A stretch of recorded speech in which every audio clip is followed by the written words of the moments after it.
canaltro.com.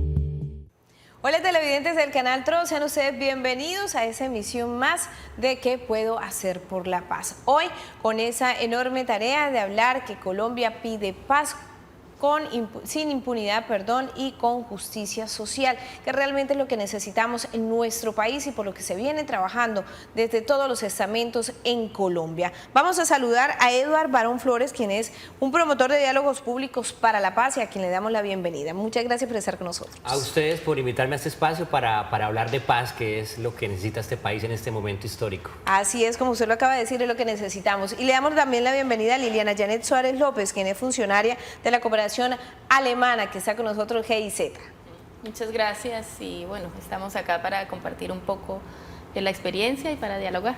Cuando hablamos de que Colombia quiere de alguna otra manera paz, que quiere ya sin impunidad, pero que también con mucha justicia, es difícil de digerir para muchos, pero realmente es muy fácil de explicar porque tiene un gran sentido social y es poder cambiar de alguna otra manera esa historia crítica de violencia que hemos vivido por años en Colombia. Para ustedes, ¿qué significa eso? Yo creo que el país está pasando por un momento importante, como tú lo dices, después de muchas décadas en donde muchos conflictos se han venido acumulando sin unas soluciones claras y han traído lo que hoy pues esta gran problemática, que no solamente es el tema del conflicto armado, sino también es otra serie de violencias estructurales como la corrupción, como las políticas públicas, de pronto no muy aterrizadas a los contextos y a los territorios. Y es un momento para sentarnos como sociedad colombiana a pensarnos la paz que queremos.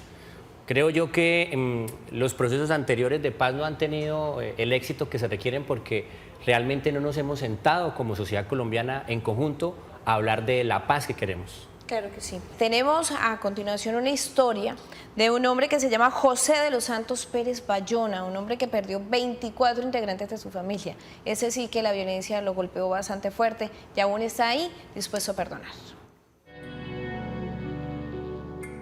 Yo soy nacido en Aguachica y de Aguachica salí de unos 10 años al municipio de Tibú. En el municipio de Tibú llegué en el 67 y salí en el 2000. De ahí pues la situación en la cual pues, la violencia que se radicó allá y que se generó allá en esa región, pues tuvo que salir desplazada. Perdí muchas familias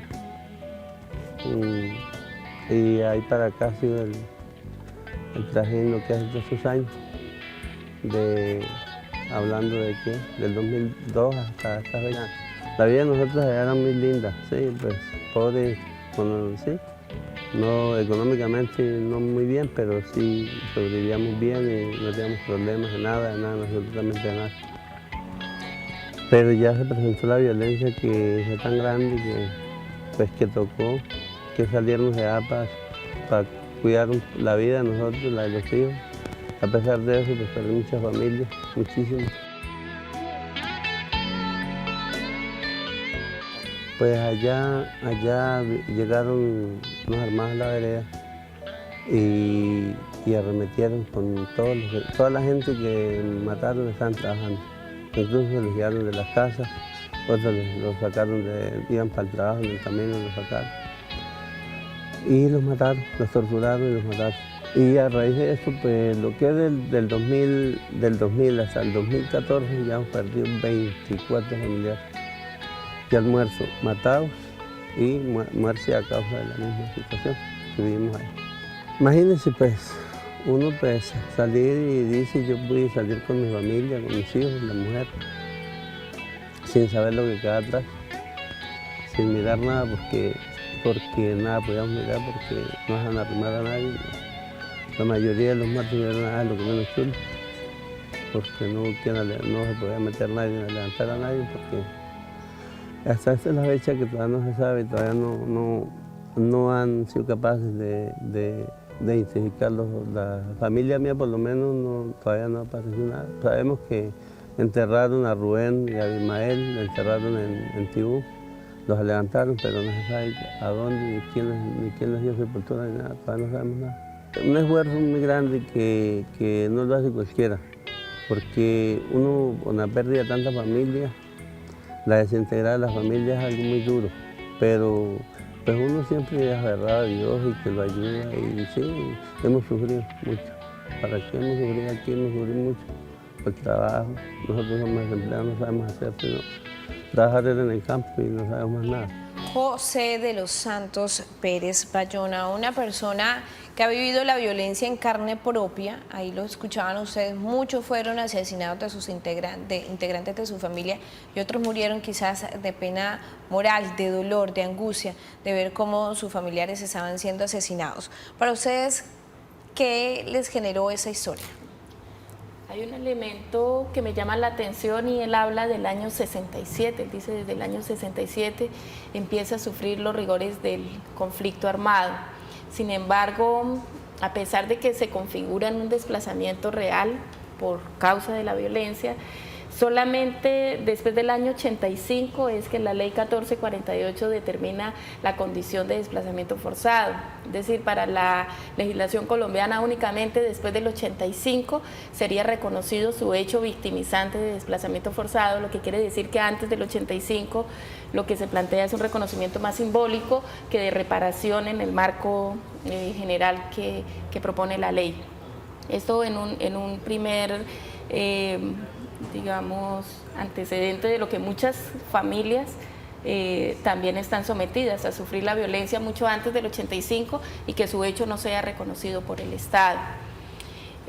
También llama la atención la capacidad de resiliencia y es como este personaje, después de perder 24 integrantes de su familia, de sufrir 3 desplazamientos masivos, revictimizado, no garantizado la no repetición, no reconocido su primer desplazamiento, por ejemplo, es capaz de sobrevivir, es capaz de reconstruir su vida, sus redes y todo lo que se rompe, pues frente a una ruptura abrupta como significa dejarlo todo por culpa del conflicto. Eduardo, rápidamente antes de irnos a comerciales, ¿qué significó para ti escuchar esta historia de un hombre que pierde más de 20 integrantes de su familia y sigue en una lucha constante por mantenerse con vida y obviamente trabajando y luchando por su familia también? Bueno, primero que todo es darse cuenta a uno la realidad de este país tan fuerte, ¿no? Tan triste en muchos casos, donde hemos perdido los límites de aquello que nos repetían mucho desde niños, y es el no matarás, ¿no? El no matarás y la vida es sagrada, porque independientemente que sea un campesino, un guerrillero, un paramilitar, todavía es sagrada y ni todo el dinero del mundo nos va a lograr rescatar estas 24 vidas, por ejemplo. Claro. Es también darnos cuenta de que existen personas como él que están dispuestas a perdonar y a superar todas estas tristezas e inconvenientes que esta violencia nos ha dejado, y es lo que nos motiva a trabajar por ese tema de la paz, ¿no? Sabemos que lamentablemente han caído muchas víctimas por culpa de esta violencia, pero creemos también nosotros que es un punto de partida para plantearle al país otra nueva etapa, ¿sí? Una etapa de esperanza, una etapa de sueños, de replantear cosas y de no permitir que sigan sucediendo este tipo de situaciones que son muy tristes. Pues Eduardo, Liliana, televidentes, nosotros nos vamos a una pausa, pero ya regresamos con este programa. ¿Qué puedo hacer por la paz? Donde estamos dándole un espacio a cada uno de nuestros televidentes con el objetivo de que encuentren las herramientas suficientes para empezar a hablar de paz. ¿Qué puedo hacer por la paz? Continuamos con este espacio generado para ustedes, televidentes, para que encuentren en estos espacios de pronto algunas estrategias, y qué mejor que escuchar a aquellos que hablan de paz para de alguna manera hacer conciencia de lo que tenemos que hablar nosotros desde casa y obviamente hasta en nuestros trabajos, en la calle, en todas partes debemos hablar de paz. La ruta de la paz, la ruta para salir de ese conflicto, ¿cuál creen ustedes que puede ser esa ruta que deben tomar cada uno de los colombianos en ese momento? Eduardo. Yo creo que como individuos tenemos que ser conscientes de que somos ciudadanos con una dignidad, con una soberanía y con una moral, y eso nos lleva a ser todos iguales, ¿no? En torno a una ley, a una constitución, pero también a una especie como seres humanos. Lo otro es lograrnos encontrar de nuevo en comunidad. Es lograr hablar de las diferencias desde el territorio, y ahí es cuando toma importancia el concepto de paz territorial, y de esta manera lograr transformar las dinámicas de poder entre el Estado, entre la ciudadanía y también, ¿por qué no?, de estos grupos armados que han estado históricamente presentes y que hoy estamos invitando a sentarse en una mesa a dialogar para que cesen el conflicto, entreguen las armas y también se vuelvan actores sociales de derecho. Y hay unos elementos importantes para generar transformaciones. Creo yo que el tema de la educación es fundamental en este momento para que los ciudadanos también se llenen de argumentos y no de cuentos frente a temas tan importantes como lo es el conflicto armado que hemos vivido, como lo es la paz, porque es que nosotros como ciudadanos tenemos un problema, y es que durante años hemos estado hablando de paz, pero no sabemos qué es el tipo de paz que queremos. Claro. Queremos una paz verde, blanca, amarilla, a 5 años, a 10 años. No nos hemos sentado en sociedad a hablar de cuál es la paz que queremos. Y mientras como ciudadanos y como sociedad colombiana no nos sentemos en común acuerdo a hablar de la paz que queremos, creo que va a ser muy difícil construirla, y por eso es importante esos elementos para lograr construir la paz que tanto anhelamos. ¿Cuál sería la ruta para ti, Liliana? Sí, la ruta es desde la perspectiva de la ciudadanía que tú planteas. Es en principio el reconocimiento de que todos hacemos parte de este Estado social de derecho y que todos pertenecemos o todos estamos sujetos de garantías y de derechos, y en ese marco pues la posibilidad también de abrirnos a la reintegración social de quienes han estado en la guerra, de quienes han sido combatientes, y también la capacidad primero de nosotros poder abrir y de poder entender que hay unas personas, seres humanos colombianos igual que nosotros, que van a tener que convivir al lado en el trabajo, en la calle, en la vida cotidiana. Entonces, un poco el desmonte de los prejuicios y las oportunidades que desde adentro podamos dar cada persona a la integración real de quienes han dejado las armas, por una parte. Y en el marco de esa ruta también son acciones claras que podamos encontrar frente al acceso igual a recursos y beneficios, a cerrar las brechas enormes que hay entre lo rural y lo urbano, y poder encontrar en organismos de cooperación dentro del mismo Estado la posibilidad de juntar un poco esas capacidades, esas ofertas para poder permitir las condiciones iguales, las reducciones de las imposibilidades que hay de conseguir acceso laboral, por ejemplo. Entonces, Una de las tantas. sumaba la educación que plantea Edward, que es claro, un país que tiene condiciones distintas de avance tecnológico, de ciencia, de tecnología, pues vamos a poder hablar de una paz y de un desarrollo en condiciones de satisfacción de necesidades, de carencias, y pues de entender también entre todos cuál tipo de desarrollo, ¿no? Pues, Sí, Liliana y Patricia, llevamos años volviendo protagonistas de los medios de comunicación, de las noticias, del diario vivir, a guerrilleros, paramilitares, corruptos, asesinos. Es el momento de empezar a volver protagonista la educación como un elemento de transformador claro. creo que es el principio. Sí, ese es uno de los elementos importantes que debemos, digamos, enfatizar en ello, porque pues también si hablamos de educación hay que mejorar también el sistema educativo en Colombia. Y otra cosa que tú hablabas frente al tema de los grupos que se están desmovilizando. Hay una percepción de nosotros como ciudadanos frente a estos grupos armados, que los vemos como terroristas, como personas que lamentablemente han asesinado, pero muchos de esos ejércitos han servido como apoyo a luchas sociales y agendas políticas de diferentes grupos, partiendo de lo que tú hablabas hace un momento, por ejemplo, de los grupos partidistas tradicionales como los liberales y los conservadores. Pero hay un tema y hay que entender ya, y es también cuando hablamos de cuando ellos se desmovilicen, cuando ellos lleguen. Pero es que ellos y nosotros somos los mismos, porque somos ciudadanos colombianos que hemos sido afectados por la violencia y que en últimas hemos sido víctimas y hemos sido usados por la violencia. Yo pienso que el gran heroísmo, porque mucha gente a ellos también los ven como héroes, sus familias, Sí, las claro. personas que Por supuesto que sí. lastimosamente se tuvieron que despedir cuando ellos se tuvieron que meter al monte con las armas, porque es que no toda persona tiene el valor de agarrar un arma para ir a echar bala y para ir a defender unos principios o unos ideales. Yo creería que uno de los mayores heroísmos que hoy pueden hacer estas personas es desmovilizarse para aportarle precisamente a esa transformación que tanto quiere Colombia, Y es, en vez de tener un arma, mejor agarremos un libro, transformemos nuestra manera de ver la vida y le aportemos al desarrollo de nuestro país. Ese es el sentido de todo al final. Pues vamos a continuar viendo la historia de José de los Santos Pérez Bayona, esa persona que la violencia realmente lo alcanzó hasta su municipio en Aguachica y lo hizo desplazarse por diferentes sectores del norte de Santander y del sur del Cesar para encontrar la paz. Después trabajando informal por ahí, primero vendía pescado, vendí fruta, después pescado, después ahora estoy pirateando motos y porque no hay más que hacer. No tenemos nada que hacer, pero hemos ido sobrellevando la situación y ahí vamos.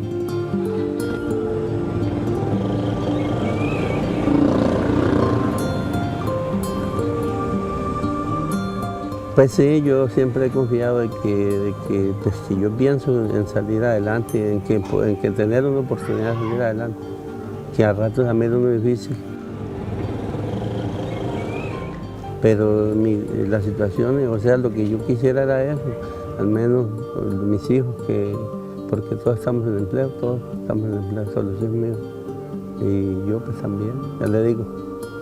Pero pues uno, la ambición de uno es esa, ¿no? Llegar a salir adelante y que haya una oportunidad. Si no para uno, al menos para los hijos, que lo ayuden a uno. Pues gracias a Dios pues estamos bien porque pues que hambre todavía no nos hemos acostado pues, sin comer alguna cosita. La paz yo estoy muy consciente y muy de acuerdo que la haya, pero que todos los grupos que hay afuera o sea, todos los grupos insurgentes que entren a esa negociación, porque nada nos ganamos con que un grupo se firme la paz, pero el resto ¿qué? El resto, ¿cuál es la posibilidad del resto?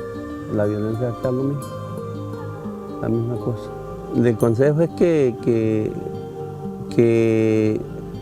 echen para adelante, que yo creo que más lo que a mí me pasó no le va a pasar a nadie. Es difícil. Yo he escuchado gente por ahí por la radio que dicen que me pasó esto y que tal, lo que yo he vivido. No lo puede vivir más nadie porque en realidad es duro, es muy duro. Pero esa gente que sean optimistas, no sean tan pesimistas. Yo soy pesimista en algunas cosas, pero en otras me gusta ser positivo y me gusta apostarle a cualquier cosa que me digan, mire, este es el camino y por aquí le va a ir bien. Yo le apuesto a eso. Que no me va bien, bueno, listo, pero hago el deber. Entonces, no encerrarnos en que no podemos hacer nada porque no tenemos que hacer algo para salir adelante. Es darle un ejemplo a los hijos, ¿sí? De que los hijos sean personas de bien, que no vamos a tener por ahí pelados en la calle, mendigando la calle, que no lo hemos hecho nosotros, que hemos vivido una experiencia tan dura, no lo hemos hecho todavía. Ahora que hay gente que no la ha vivido antes, ¿por qué lo va a hacer? Entonces los padres de familia de esa gente, de esos niños, pues hombre, que les enseñen a los hijos buenas cosas. No me quedo cruzado de brazos. He echado para adelante y yo siempre invento cualquier cosa, me pongo a hacer cualquier cosa legalmente, menos cosas mal hechas. No las he hecho todavía ni las voy a hacer.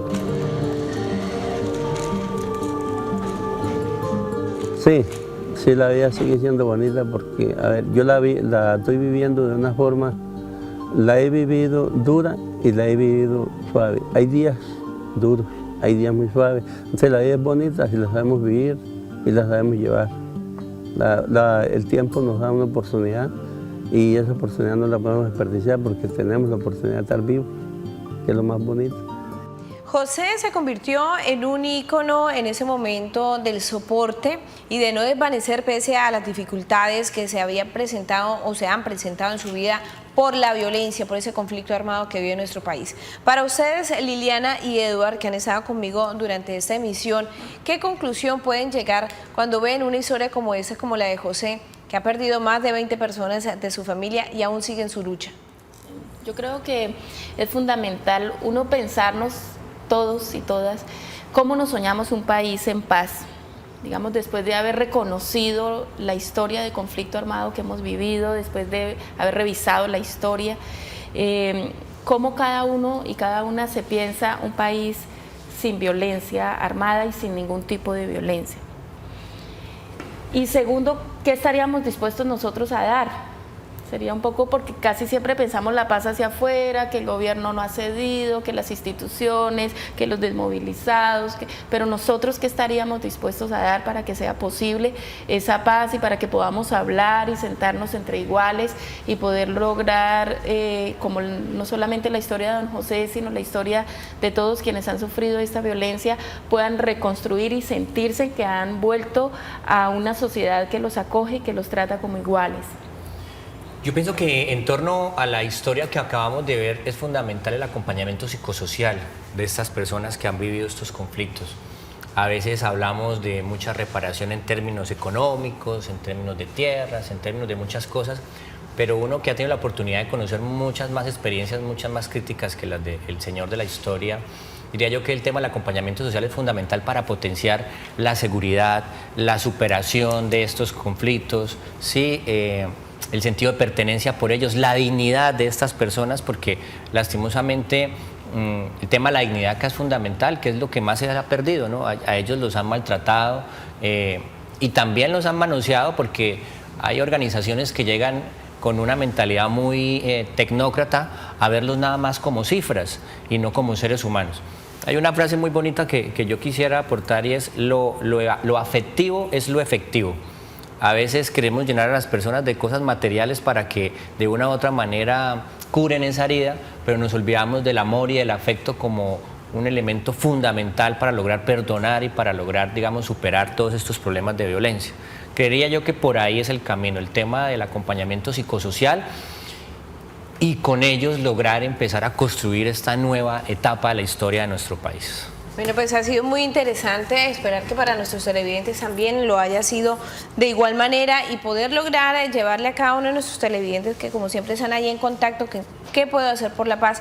Pues esto, como una especie de encuentro para encontrar una razón que justifique qué podemos hacer por la paz desde cada uno de nuestros lugares de trabajo, de familia, en fin, desde donde estemos poder hacer parte de la paz. Eduard, muchísimas gracias, Eduard Barón Flores, quien es promotor de diálogos públicos para la paz. Gracias por estar con nosotros y acompañarnos en esa misión de qué puedo hacer por la paz. A ustedes por abrir estos espacios para sentarnos a hablar en sociedad de la paz, y creería yo que en estos momentos tan difíciles en los que estamos pasando en este proceso de paz, debemos alzarnos en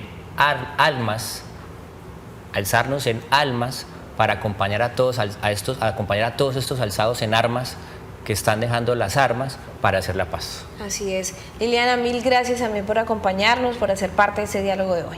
Con mucho gusto, estamos desde siempre, hemos trabajado en estos procesos de construcción de paz, desde todos los escenarios donde he tenido la oportunidad de vincularme, y pues estoy acá dispuesta, siempre creyendo en que vamos a poder entre todos construir este camino que se hace haciendo la paz.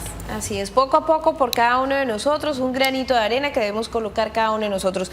A nuestros televidentes, escríbanos @qué puedo hacer por la paz.